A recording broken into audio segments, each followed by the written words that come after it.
All right. Special edition today on a Friday. Ooh, holiday special edition and a special guest to add to it. Very, very special guest with us. Welcome to Mohawk Table Talk. I mean, you probably heard the music rocking and rolling. We're here to give you some expert advice on, tips of the trade. Absolutely. Buying, We're excited. selling, all that fun stuff. A lot of fun stuff. I'm Mike. This is Nate. And with us, we're super proud and super happy to have a guest of honor. Can't get any better than this. No, this is the pinnacle. I don't know where do we go from here, but, that's okay. It's the end of the year, so we'll pick that conversation up next year. Every Tuesday, that is, except for next week. Except for next week. We are off next week, and if you're watching the replay on this, or if you're listening on Spotify, obviously you won't know the difference, but if you're here live trying to tune in, we will not be live next week. Right. The holidays, because we are closed. That's right. And this week, we moved to Friday. Obviously, it's Friday today, but for a good reason. There's a lot of things going on. It's still the season of giving. We got a lot to talk about. But without further ado, welcome to Mr. Jeff Haraden, and a round of applause. Wow, Yes. thanks for having me. Yeah, absolutely. Thanks, Wow. thanks, Jeff. Jeff is dealer principal and owner of Mohawk Honda. We'd love to have him on, and we got some neat stuff to talk about today that hopefully will brighten everybody's mood and get you in the Christmas spirit. Yeah, everybody is familiar with the Christmas carol of the ghosts of Christmas past, present, and future. But today, we are talking Christmas past, present, and future of the dealerships. Or at least Specifically, Mohawk Auto Group. that's right. Or at least And the building of it. past, present, and future of Mohawk Honda, right? Yeah. Right, Well, absolutely. you know. There's a lot of stuff there. And well before the two of us were here, Jeff was here, family-owned business, and I couldn't be happier, like I say every week, to be part of this team. It's an absolutely great community to be a part of, the Mohawk Auto Group, and part of the Scotia Glenville community. And we had some neat things that were happening that I'm sure Jeff would like to weigh in on. But Jeff literally just walked to our studio from the huge event that we had, a community event. And if you didn't see it, please catch the replay of the 12 Days of Giving. Absolutely. Now, I will say, I'll preface that the Facebook Live for that was kind of wonky, so go to the YouTube Live for that. It has the full thing there. But without further ado, let's talk. Let's bring in the main man here. What's up, Jeff? A.K.A. H. Happy holidays, y'all. Thanks for joining on the podcast today. Yeah, great show you guys are doing here. It's really incredible, and I'm really proud to see you guys doing this and getting out there and helping all these people out there understand the car business a little bit. I am over 40 years in the car business. Ooh, holy cow. A.K.A. veteran. See all the gray hair? And we could probably do about 10 podcasts for some of the stuff I've gone through over the years, starting out in 1974, going to college in Michigan at Northwood University. Where is Northwood? Midland, Michigan. Ooh. Right in the middle of Michigan. So 74. That's when you I graduated from high school. Okay. And then in the fall went to Northwood for my first semester in automotive marketing. At Automotive Northwood marketing. University. Automotive marketing, which Wow. back then was kind of a small thing, but now Northwood University is very well known, and most all the car dealers and car dealers' kids, as well as manufacturers, reps, and my zone manager and actual regional manager went to Northwood. So there's a lot of alumni out there that are in the car business that went through the program. Did you always know you were gonna hop into the business here? Did you want to at first, or were you skeptical? Well, I love my dad's lifestyle, but I didn't realize, What went into it, right? how bad the business was. Yeah. Until I got into it. As far as the way it was run, at Mohawk Chevrolet, and Mohawk Honda was just kind of a sidekick, back in the day, or Hondas were. They were little 600 cars that people laughed at and said, "What are you going to do with this thing?" Well, we know what we did with ours or yours. We have one still at the dealership. Isn't that crazy? Yep, in the air. So anybody's been through or even looked at our any of our social posts, what we're talking about is that Honda 600, the automobile. N600 coupe. That's right. That somehow fits 4 people in there. That- I don't know if that I don't know actually if I would happened, fit but there's 4 seats in that thing. Yeah, that's I fit in it. that- To drive at 6'4".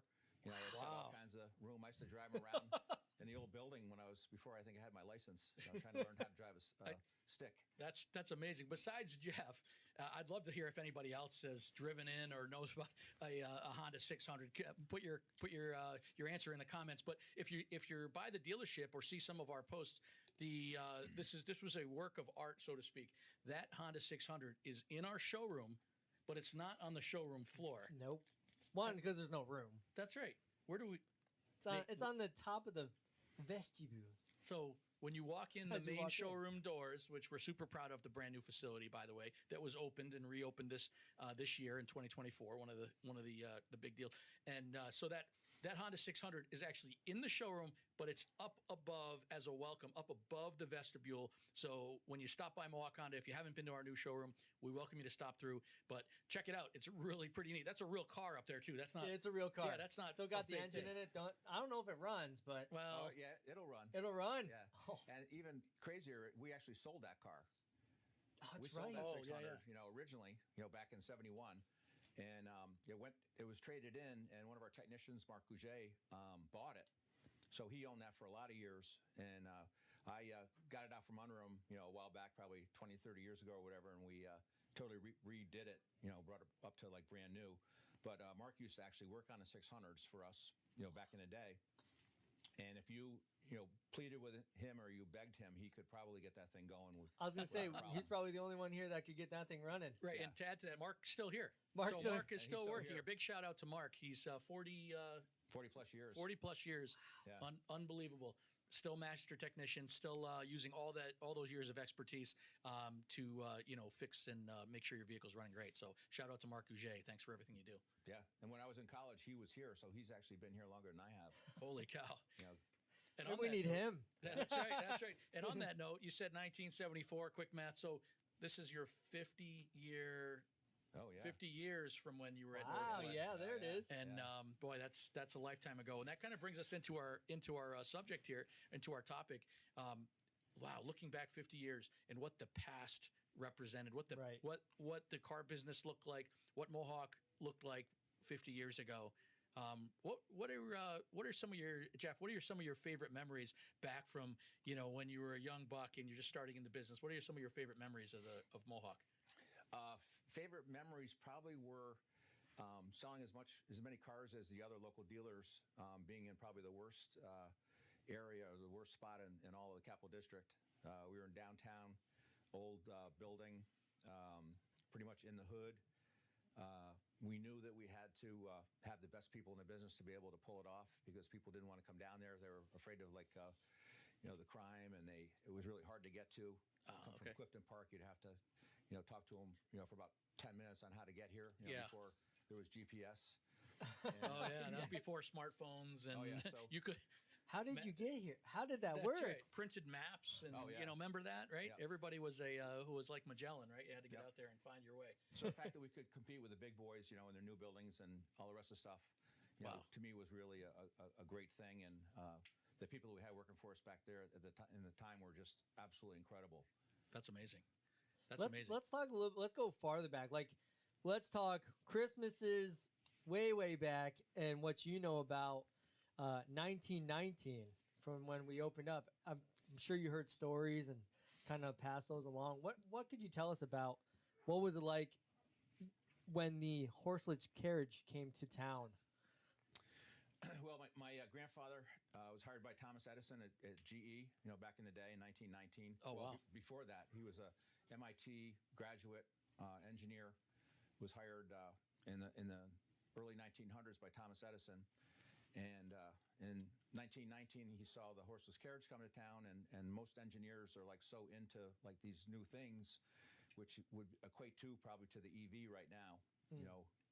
People just didn't understand it, and it took a long time to understand it. There were a lot of car companies that came in that didn't make it. There was probably 40 or 50 car companies just in New York alone that were That's cars amazing. were being built out of little garages, and very few of them actually made it through. But he was just all excited about it, and he did have people from MIT that were at Chevrolet at the time, so he had some connections. Oh, wow. Probably via telegram or something, back then. But yeah, I guess so. Took a long time to get any message to anybody back then. Imagine what they'd think now. Those Right. folks, but he was an amazing guy, a really good operator. Did really well with Chevrolet. Was I think the biggest in the area for like a long time. Had great connections with General Motors, and I think was very well liked in the community.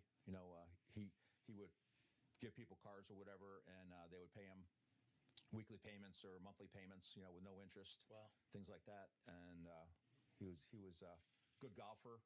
Loved Lake George. A lot of the same stuff. Yep. I love Lake George, but I'm not a good golfer, so I don't have that. Wow. Imagine that, Mike. You could pay your car payment no interest. I guess so. But that talk about community involvement. I mean, how are you more in touch with the community than he was all the way back in 1919, helping the community, and hopefully you feel like you and your family have done the same and carried that legacy through today to today, helping the community. Lucky that we're still here, and lucky that we're able to do as much as we can, and that's why we do it. We know that it was a community that backed us and kept us here and stayed with us, especially in Schenectady County. Coming to the downtown location and letting us thrive. And what better to do than to give back to the people that have given to you all these years. Yeah, agreed. I know Nate and I share the same sentiment. I couldn't be more proud to be part of this team. Jeff, what are some of the ways that we've actually grown, that the company's actually grown in giving to the community? I know we certainly have something to mention about what we just what you were just able to roll out just an hour ago here in the dealership. How do you feel like it's grown over the years? Well, obviously the employee count has grown. We were probably 15 to 20 maybe, back when I was at Honda on State Street. Oh, 50 in the whole dealership, 15 to 20. Yeah. Oh my goodness. And what a time. You couldn't get Hondas, they would only give you what they could build, so you would get maybe a couple of truckloads a month. They'd all be, sold for a year or two in advance. Oh, wow. So, we really had to work on making money with service and with used cars, and how to work a lot harder to stay in the black, because we weren't getting really enough cars from Honda. But wow, we definitely had to work hard, to pay the bills, through service and doing more used cars and stuff. I say what? I mean, what were the other major competitors out there that how many? Because now we have so many vehicle models that it's, I wouldn't say easier, but it's there's a lot more vehicles out there just based on years of vehicles being made versus in the 70s where they're like just starting to kind of get into the. How was it like? What was it like trying to find used cars and different things like that? We actually were very good friends with a wholesaler who owns Capital Land Subaru now, Al Rulo, and he was a really large wholesaler in the area in New York State, and he used to get us our cars, and I didn't really know that much about it. He'd say to me, Jeff, here's this car, here's what it costs, and you're going to do really well with it. And I'd be like, okay, let's give it a shot. Today we have V-Auto where, it's telling us exactly what we're going to do with it, all this digital, all the rest of it. But, here's a guy that, is at all the auctions and knows how different stuff is selling. We have no clue about. And he was basically selling us probably 30 or 40 cars a month, which, really helped us, get through. Wow.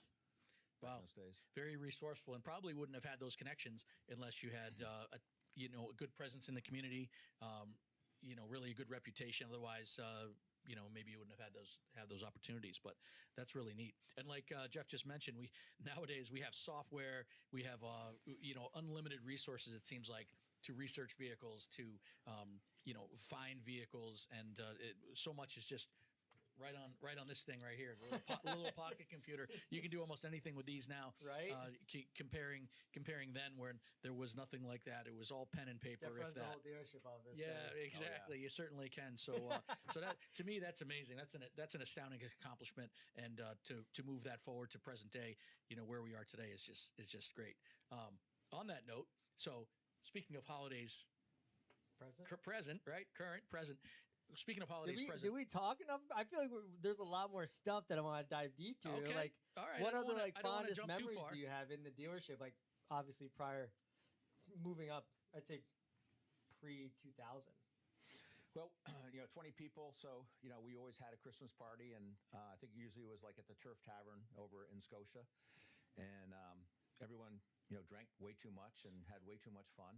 And luckily back then you didn't have quite the liabilities that you have today, and we would certainly offer like taxis to anyone who overdid, Mm-hmm. and we had a Christmas tree in the showroom and probably a wreath on the front door, and usually Christmas Eve, we always worked, and it would be more, probably a party with people bringing food in and stuff, and some of the guys in parts might be drinking screwdrivers or something like that. Holy cow! Definitely a different time. Oh yeah, for sure. Yeah, yeah. That's so cool. So No, it's just like today's party, we're going to have we have 350 employees, so we're going over to the Rivers Casino, their huge ballroom or whatever, to be able to handle the amount of people we have. Sure. Ed Rivers wasn't there back then anyway, Oh, no, but no. but they are now. And what Jeff's referring to is we're super grateful to have our company party right in a few weeks down at Rivers. So that we look forward to that. It'll be really just a nice celebration of what was what 2024 was. Did you ever imagine, like, when you initially were working, would you ever think about how far this could go and how big it could get, and like the opportunities that were there? Did you ever think like, oh, we're gonna open up a collision center, oh, we're gonna own a wrap shop, oh, we're gonna go over to and get back Chevrolet after we lost it with Honda? Never dreamed any of that, but my goal was always to run one dealership really well, not to have 10, not to be spread out. I knew that I could continue to grow each department if things were done properly, and if we had enough volume, to produce that. Right. So that was my key. Our Mohawk Chevrolet went out of business in like 1979, and I had kind of learned how not to run a business when I was at that business. The bank allowed us to stay open to pay off their debt and all our creditors' debts and Wow. the IRS. And once we broke free from all of that, we really worked hard on trying to get extra allocations and extra cars and try and build it. But it was always pretty much just stay with one, do what you do best, and make it grow as big as possible. So that was kind of my thing. Yeah.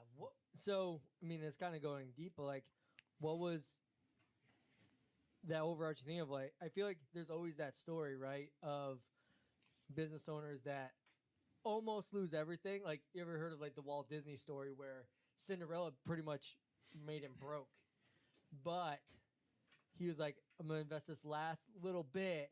We're going to do it big. And then look at where Disney is. Is that kind of like something similar? Like you're talking about, like we had to pay off all the loans. Like we weren't really making anything. Is it kind of like a similar story? Oh, definitely. Yeah. Yeah, when I graduated from college, I didn't know if I was going to be working at the dealership or whether I'd be flipping burgers. Yep. I was seeing how things were going. And, Yeah.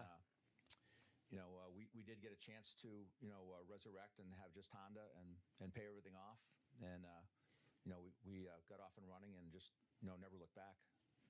I love that, because everyone sees the now, right? But no one sees the actual.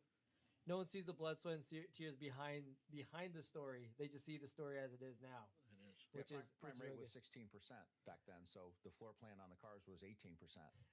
So at the end of the day, you're sitting there looking at all these cars covered with snow, and you're kind of like, okay, are we going to make any money doing this? Yeah, completely different world. But and that's some of the first time I've heard about Jeff's story. That's just commendable, and that story of perseverance, I think, to me now I can see where some of your drive and where some of the drive that the family has and some of the auto group has. And I'm proud to try to carry that on also, in everything I do. That's an amazing story. But certainly a big change from then to where we are now, and with both stores, obviously the newly acquired and built Chevy store, and Mohawk Honda now that's been decades in business, and ends up being at the top of the list of a lot of accomplishments. How did you see that transition go from that picture that you just painted about those difficulties and those struggles? How did you see that kind of ramp up to what we have today? Well, I think the fact that I was brought up from the bottom, and I was able to, to build a and I always was a penny pincher and was cheap and all the rest of stuff. And we built this new facility here 12 years or so ago. We'd never had a mortgage, at the State Street property, so that gave us a little bit of an edge. And it was definitely a hard push to be able to move over here and spend $7 or $8 million on a new facility when we were sitting over there with no mortgage. Yeah. So, finally got some heavy push from some people at Honda.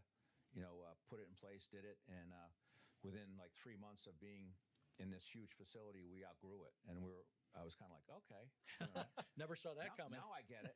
Yeah. So now we're like trying to buy up properties alongside of us here for Sure. extra parking, and we have parking for like 1,000 cars down the street, and we used to do 20 new Hondas and 20 used vehicles. Now we're doing over 6,000, which 6,000 a year. Absolutely mind-boggling. I don't know how everyone does it. It's just absolutely phenomenal and incredible. It's like a machine, we call it here in our team.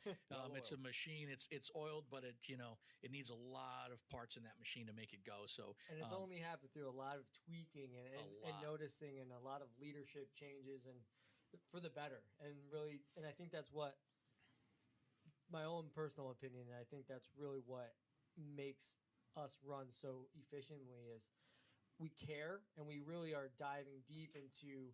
We're not okay with okay, right? We're That's okay. right. We're not okay with being good. We want to be the best. And when you are the best, you are continually looking at where can you be more efficient, where can you spend a little more to invest into things, and where can you cut off things that you might have been spending too much on, and finding the right balance between progress and maintaining what you already have, but also looking for new tools like V-Auto that eventually That's came, right. and all of these other things that we use. I mean, heck, as of right now, we're one of a handful of dealerships that actually have a podcast and That's right. a digital team that makes content every day. So it's wild. It is. Mohawk Table Talk wouldn't exist, right? That's right. We might exist, but Mohawk Table Talk wouldn't exist without that. Without that being on the top of mind. And if I'll add my 2 cents, really that culture that Jeff and his family and that legacy has provided to us is that there's always opportunity to grow, right? That's both personally and professionally. Nothing's perfect, and we'd like to learn, and we're in a culture of learning. We're in a culture of, we'd love to get feedback. And anybody watching Mohawk Table Talk, we'd love to get feedback. We always ask for feedback, right? We always ask for questions, but we certainly receive those from our teammates and from our customers and partners all over. So, thanks, Jeff. Thank you so much for that. It's helpful to know where it came from, in terms of the, in terms of that One of that my key ideal. phrases has always been continuous improvement, and it's like every day you can continually improve. It's like as well as we do, and I tell everybody here, it's like we have no idea how good we are, compared to what else is out there, what other dealers are seeing and everything else. But the fact that we continually look for like the next thing, whether it's AI or whether it's serving the customers better, having greeters in service, having greeters in the showroom, doing the deliveries, just looking for like this next thing that sets us apart. It's just constant improvement, and you can't just like sit and let it come to you because someone else is going to go past you. You need to just keep looking for the next thing and keep going. Absolutely, and one of the things that I take to heart that's very important to me personally as one of the folks on the team is the involvement that you and Steve and the whole team and the family have in the community. This may be different than it was in the past. What does the holiday season look like today for Mohawk Auto Group, for yourself and your family, in terms of what we can give back in the events that you sponsor? Well, in the old days, we really didn't have any money, so most of us Right. were probably more hands-on. I was part of Rotary. I was part of the mayor's task force. I was on the DARE board. I was on the chamber board. I was on the local car dealer association, Schenectady Automobile Dealers Association. Then any car. I'm in New York State Auto Dealers now, past chairman. But it was more a hands-on thing. We're now we're doing so well that we have some extra money at the end of the year that we can put out in the community to these Right. people that really need it. And it's not just what we did today. We've been doing it like all year long. and we really like to actually get involved, a hands-on process with the employees, going out and being in the community, working with these people, not just handing them a check and saying, here you go. We want to be there, with our family, our kids, our wives, actually, doing stuff with these different groups, Right. and seeing what they're going through and what they need. Yeah, it's not just the money for No. sure. No. That Yeah. has And plays a part. That's a huge thing right there. Is that we have always been the boots on the ground business, right? There's so many businesses that give money, which is great, but being able to be in the community and be a part of what those individuals are doing day in and day out, such as bringing food and going to the walks and the city mission, making the food and handing that out. Special Olympics. Special Olympics, Yeah, going to absolutely. those events, the Make-A-Wish walks and the galas and all of that is really a testament to, I would say, Jeff and Steve and Andy and all of them really giving us that guidance to be like, hey, like, this is what we do. This is who we are. And that resonates so well with the community. And we don't do it for that. We do it because, one, it's the right thing to do. And two, it makes you feel good. And 100% feel good. the byproduct is you do have customers who have come in and said, you donate here and you have volunteered here. And that's really what it's about, because we are in the community. All of our employees are in the community. They don't just live and work here. They live outside in different communities. That's right. And being a part of that really has, and that's honestly why I'm here, right? Like, my short story is I was working for Twill, which was a for-profit giving company, and Mohawk Honda sponsored the vehicle of warmth, and byproduct, I saw an opportunity here and I went for it, and here I am. Here it is, a number of years later, still. Well, we also have employees too that they're involved with their churches. They're in fire departments. They're on fire departments. The list goes on with all the stuff that they do that they don't even realize that they're Right. helping the community. Right. Absolutely, it's that hands-on, literally involvement, like the things that Jeff just mentioned, and myself and a lot of the folks that I deal with every day here on the team have community involvement where we're participating. Certainly, Jeff and the family donating and things like that, and sponsorships are certainly needed, and those are great. But us being involved, and I know it makes me feel good, but that's not the reason that I do it. I want to, make that impact so other folks can feel good or feel better about what they're doing. So, if you don't mind, Jeff, if just give the audience maybe a quick rundown of a couple of the community events and donations and things that we've been involved with, especially the ones just recently. What do we have going on? What can you tell the folks about what sort of Or what something sort of happened on programs we have? Monday. Well, actually, I think half of these 12 that we picked today were picked by people in social media, so we didn't even really know they were there. And one of the big things that we did today, not just the check, but we got them out, in the community, part of our social media, on TV, Yeah. to let people know that they're there. And the awareness you're talking about, just like Yeah. here are local, which is surprising to me, local nonprofits.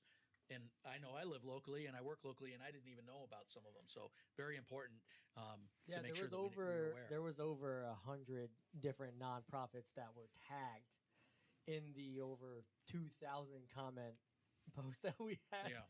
And that just goes to show you, like, there's just so much need in the community to help, and we are, as much as we give, we're still a small part of that, which is great. So tough to choose Yeah. just some, but they should all be acknowledged for being in the community for Right. sure. And talking to them today or whatever on the side, before we started, I was amazed by how big they were, how much they did. All the money goes directly to them. It doesn't, go to advertising and admin, and it's all local. And I Yeah. was like, wow, I didn't even know you guys existed. I mean, we have, City Mission. Obviously, we've always been a part of that, being downtown Schenectady, Pastor Charlie, Charlton School. A lot of these, we've been involved with, Boys and Girls Club. The list goes on and on and on. So it was really kind of nice to have the community itself, bring these people to us and say that we should be helping them. And I think we learned a lot, and we're definitely going to stay in touch with them and try and help them as much as we can too. In 2025. Absolutely. And to recap, that's the 12 days of giving we're talking about that just culminated with today's presentation for those 12 nonprofits. So please catch our social media. Whether if you're watching this replay, please make sure you look at the other social media posts, which hopefully will be pinned close to the top, so you can see. And please acknowledge those non-for-profits. And if you're local and have anything that you can contribute, whether it's time or anything else, please let them know. They'll certainly be grateful, and I know we will. Absolutely. All right. Let's talk. We talk about the present, what we're doing now. Where do you see dealerships going in the future with AI? This is more of a pundit talk here, but what are you seeing on the horizon for especially Mohawk Honda? I see me being retired. Right I'm now, sure Kara's happy about that. Oh yeah. Yes. Yeah. Luckily, we have a fourth generation, of kids coming in, and they can probably understand it much better than I can, especially, things like AI and this whole EV thing. Mm-hmm. We're definitely, certainly not ready for EVs yet. The infrastructure is not there, and the technology is growing like so fast that the batteries in cars are going to change every year. So I would tell anybody that's buying one, you'd be smart to lease it for like 2 years, than instead of buying it. Yeah, we talked about leasing and stuff before. Yeah, absolutely. Yeah. But I'm not real excited about myself, and there's a lot of things that are going to go away in the car business. Service is going to go away. They add autonomous, so collision center and crash parts are going to go away. It's going to be just a whole new world as far as being able to do all this. And whether these cars are like scooting around your lot with no one in them, and they only come in the shop to change tires or something.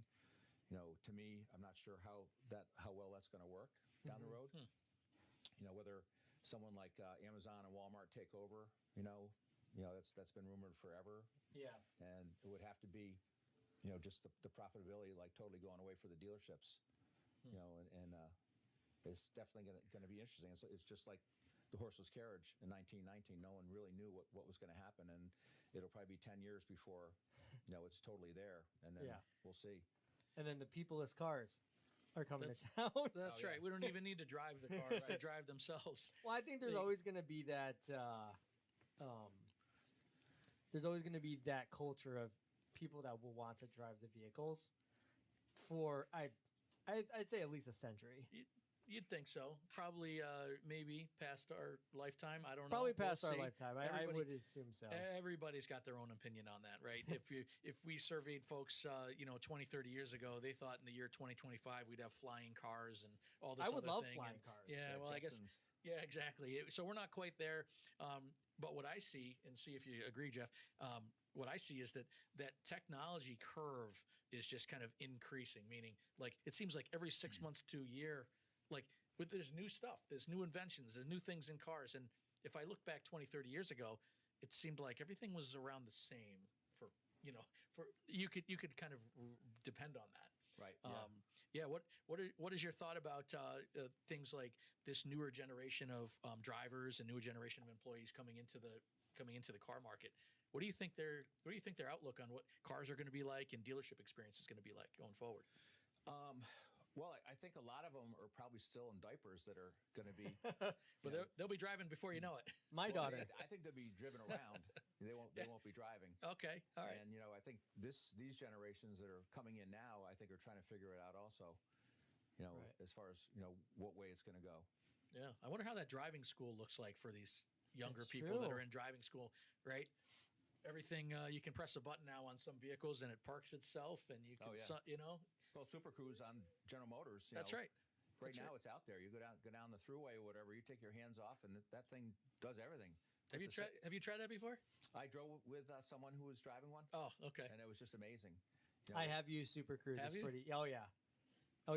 It's next level. Is it? Yeah. How did you feel going 60 miles an hour? You don't touch To the be wheel, honest, is that right? Didn't faze me at all.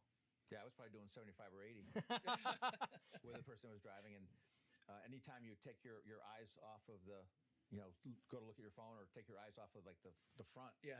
you have this lady that yells at you, and if you do it like 3 times, she scolds you and shuts it off. So you've got to like pull off the road and restart and reset it or whatever. It's like an AI driving teacher or something? Like they tell you, Well, it's like Alexa saying, yeah. I caught you. You do it again, and I'm turning this thing off. That's crazy. So Yes. Super Cruise. For anyone who hasn't seen Super Cruise, essentially, you're driving down the road. You can put your blinker on whenever you want to, Right. and it will find the perfect time to move over into the lane. But if you are driving at a specific speed and you want to maintain that speed, it will actually go around that vehicle. It will put your blinker on, go into the whatever lane it needs to, and then come back. So it's like wild. So it's autonomous, but in a certain environment, like when you have cruise on when you're going. Yes. Wow, that's neat. That's neat. What models have? What models? High have countries. High countries country, will get- everything. Yeah. Well, I think GM's going to have them on everything. Mm.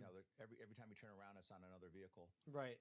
But they have them in, I think the Silverado. Blazer. Is it maybe coming into Blazer? Wow. I think it's coming into Blazer. Okay. Silverado, Tahoe, Suburban. Okay.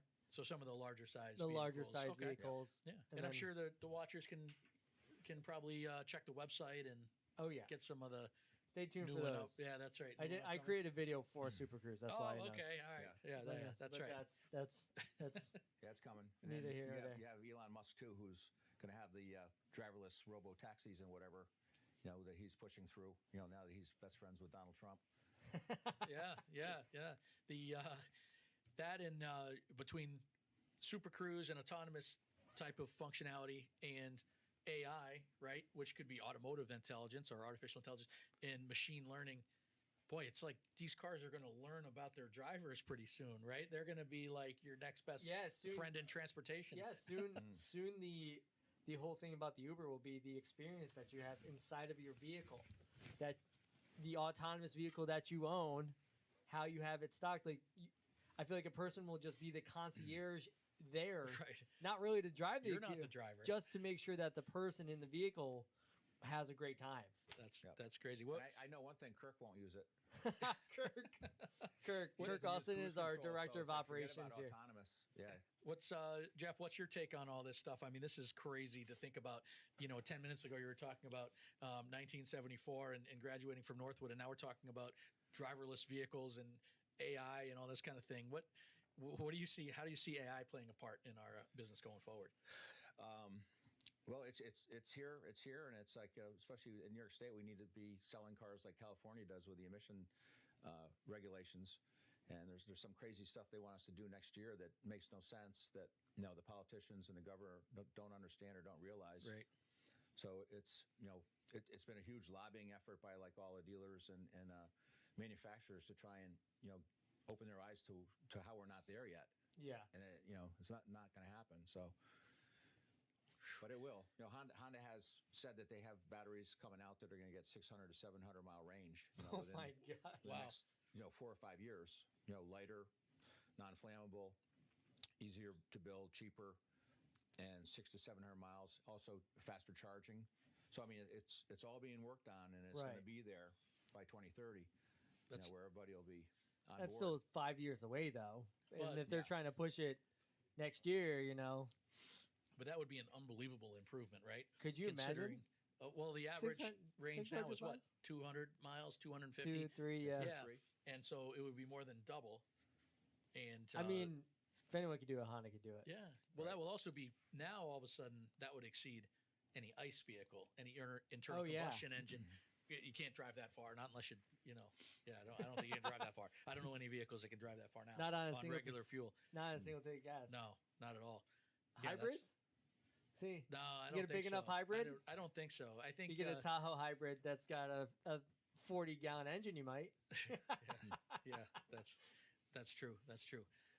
I'm actually going to research that as. Are you you're gonna look that up? Yeah, you know what I'm going to. What are you gonna ask? I'm going to ask Gemini. Gemini. So while he's looking that up, I have a few questions. That kind of, what has been some of your most rewarding part of being in this industry of this business? I would say probably bringing employees up through the ranks. Starting out polishing cars, Yeah. lot boy, to all the way up to F&I manager or sales manager. I love to see, hiring the right people, treating them right, training them right, bringing them up through the ranks. We have a lot of great stories where people have done that, and it's kind of like our credo is to definitely work with who we have, hire them right, bring them up to the top. There's a few guys I keep saying you're probably gonna have my job, and they're like, yeah, could be. But that's really big with me is seeing people grow and grow within the business and do really well. Is there anyone specific that kind of like over the years, maybe there's a couple over the years that you've seen like kind of grow and move on, or that you were really Jake happy? from Rotterdam. Jake from Rotterdam. This guy. That's right. Shout out to Jake. Yeah, Jake from Rotterdam. That's Jake Doyle for those of you who don't know him, and if you don't, check him out on the website. Yeah, Jake was a detailer. Now he's in finance. That's right. Now he's a manager and did a number of jobs between there and learned along the way. So Right. it's like watching these folks go from being kids, right, through that young adult phase to being an adult, which is nice. Well, pretty much all of our managers have come up either through sales or through service, with us, Right. to get where they are today. Absolutely. And not to sidetrack, but the answer is the longest range gas vehicle, 574 miles. Oh. And it's not a Honda or a Chevy, but I'll tell you, it's a Kia Forte. Now that's not all of them. That was one specifically, and the AI is not giving me the details as to whether that was set up for a specific reason or so forth. Test But, lab. yeah. Lab test. But anyway, to my point, like Jeff said, if there was 600 or 700 mile range on an EV that's coming out at some point, that certainly would exceed it. So Yeah, game changer. anyway, I didn't want to leave that unanswered. Favorite Honda? What's been your favorite Honda? Either of yesteryear or today? Does that include Acura? Sure. I would say my 91 NSX. Ooh, 91. I had an opportunity to ride in that. Did you? Oh yeah. Back in the day. Oh my God, yeah. All these years Gumball rally with no airbag in front of Nate. Yeah. That was a little scary. I didn't dare tell him that. By the way, there's no airbag on that side. I remember that was hey, I would do it again. Absolutely. That was That's awesome. fun. That was the beginning years of content creation at Mohawk Auto. Oh yeah. With the Canon X810 that I found in your office. It's one of my favorite stories to tell, actually, when everyone's like, well, what happened? Like, what's the story behind that? I was like, well, one day I was talking to Jeff in his office, and I see this box on the ground, and I'm like, what's in there? I saw like a green screen and everything, and H goes, yeah, one day we bought this because we wanted to make our own commercials, and I was like, perfect. Can I borrow that? Yeah. The rest was history. Yeah, the rest was history. We've That's been right. doing, But making commercials ever since. And that 91 NSX though is still quite a vehicle, even Oh, though, yeah. even though it's years later. It's on. Oh, yeah. That's crazy. What? Let me just jump forward here in terms of what you see going forward. Anything you can share with the audience and with us about any big plans or innovations for the company, whether it's Mohawk Honda or Mohawk Auto Group? It's to me right now. It's just keep growing, keep adding stuff. We're adding dentless paint removal or whatever here. At the Honda store. I'd like to see that happen at the Chevy store. We have the wheel repair. Which was something we added in. Something I'd asked for a long time. We need to find some of these other things too. That we're a one-stop shop. Right. With our customers. We obviously sell a ton of tires, and that's gone really well. But I'm just all about improving what we have. I don't need to expand out any further. Right. Well, I think, as you mentioned, like coming into the possibility of not having these ICE vehicles and just electric vehicles, you need to find those things like a paintless dent removal or a rim repair or, glass or whatever whatever ends up coming down the line, finding a way to continuously create a good experience for those that would want to, that need it. I think that's really smart of us. I know we work toward it every day, is to try to make that ownership experience for all of our customers, or whether they bought from us or service with us, to make it as easy as possible. And a couple things Jeff just mentioned with paintless dent repair or rim repair, things like that, those may be things that in the past you had to go somewhere else. You had to make multiple stops. But looking forward, and we have this now, and we're just on the verge of a few other things. those will all be available at the Mohawk Auto Group, right, at either store, so that you can just bring your vehicle in, that oil change, that paintless, everything can be done at the same time, at the same place with folks that you know and trust, instead of having to, shop around, which I know that's a pain for anybody, right? You don't want to stop too many places to just get the same thing accomplished. So Right. that's some great Plus price forward, right. yeah. The dent removal, thing is, you don't have to repaint the whole door or the whole panel. Where if you went to a collision center, this thing they go behind the metal and basically bring the dent out without ruining the paint. So it's Right. it's very affordable. It's an art. It's Yeah, it's and an it's art. wild It is. how they do that, because from what I've heard is that you have to tap it just right, or you'll actually make the dent worse Yeah. Or crack the paint. or crack the paint, Yeah, and then and you're, nobody wants that. then you're in Yeah. trouble. But the reason for that, as a guy who sees a lot of these, is things just happen, right? You go to the supermarket, you go to the shopping mall, and you come out, and all of a sudden there's a dent on the side of your car. Mhm. Somebody was very careless or whatever; they didn't notice, or maybe they didn't do it on purpose or whatever. And now you need to get it repaired, because that brand new car that you just got, you don't want to drive around with a dent in it. Definitely no. No, unbelievable. But Hard that's, no for me. That's almost here. We're almost there. 2025. Yes. So, and that's only 10 days away. Can Well- we believe So it? guys, I'm ready to roll here. Yeah, we're ready to I roll appreciate, too. Appreciate you guys having me in. Absolutely. Thanks for coming on in. Holiday session or whatever Yes. and all. Yeah. We went a little long, but we had a lot of things to talk about. And we'll be back. New year, Yes. right? New year, not a new show, but we'll certainly have some new topics to help educate and help chat about in terms of vehicle ownership or anything else. If you have any topics or any questions, feel free to fire them away in the comments, especially if you're watching the replay, and we'll do our best to put them on the list. Absolutely. Thank you guys. Happy holidays. Happy holidays. Merry Happy New Year. Christmas for everybody. And we will see See you you. next year. Yeah, we'll see you next year. And Next thank you year it so is. much for listening. If you are listening on Spotify, make sure you follow us on all of our social medias. And thank you for being an awesome listener and subscriber. We will see you next time on Mohawk Table Talk. See you next year. See ya.